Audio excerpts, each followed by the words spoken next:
na dia tsy mbola mifarana tanteraka azy ny taom-pampianarana 13 4 dia efa manomakomana ny fidirana ao amin'ny taom-pampianarana vaovao kosa ny eny amin'ny anjerimanontolo. Fanazavana. Saika tsy mbola mifarana tanteraka ny taom-pianarana 13 4 an'ireo izay mandratony fianarana eny amin'ny anjerimanontolo amin'izao fotoana izao. Na izany aza nefa dia efa vita ihany koa ny baccalauréat ary efa maro ireo mpianatra izay nahavita izany fanadinam-panjakana izany no miomana hiatrika ny fanohizana ny fianarana eny Ankatso. Ho amin'ity taon'ity dia somary niakatra ny isan'ny mpianatra ho raisina araka ny ambaran'ny filohan'ny oniversite. Mpianatra miisa 7 no zakany eny amin'ny anjerimanontolo. Le izy moa tsy maintsy atao zany manomana rehefa ohatran'io na dia mbola tsy tena vita tanteraka raha ny taom-pianarana 13 4 ka samalala zany nareo io ny fanivoaka teo ny résultat ny baccalauréat nataony délibération tamin'ny zoma 20 septembre dia navoaka ny résultat ny asabotsy.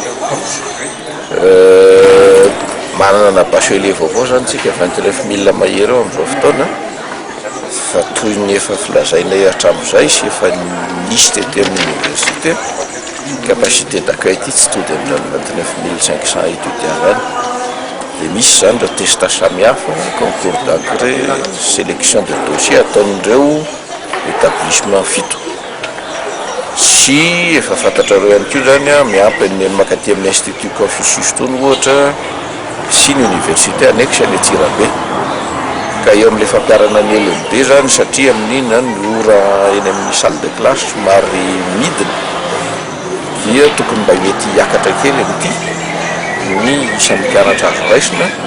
Eo ihany koa moa ireo infrastructure d'accueil izay an-dalan'ny mpanaovana na an-dalam-pamitana amin'izao fotoana mety mba miakatra kely asa roatratra zay eo amin'ny 9 500 na 10 000 eo mpianatra mety ho azo raisina. Ho an'ny sampana medisina dia any amin'ny faran'ny volana novambra any ho any ny fidirana ho an'ny taom-pianarana manaraka satria efa mamarina ny taom-pianarana 13 4 izy ireo. Ny agro kosa indray dia hanomboka ny fifananana amin'ny tapaky ny volana novambra. Eny amin'ny polytechnika kosa no mety ho taraiky ny fidirana noho ny olana nahazo ny eny an-toerana. Fa ankoatr'ireo dia hisokatra ihany koa ny pisiny eny Ankatso rehefa nisy ny fanavaozana azy izay vokatry ny fiaraha-miasa tamin'ny firenena sinoa.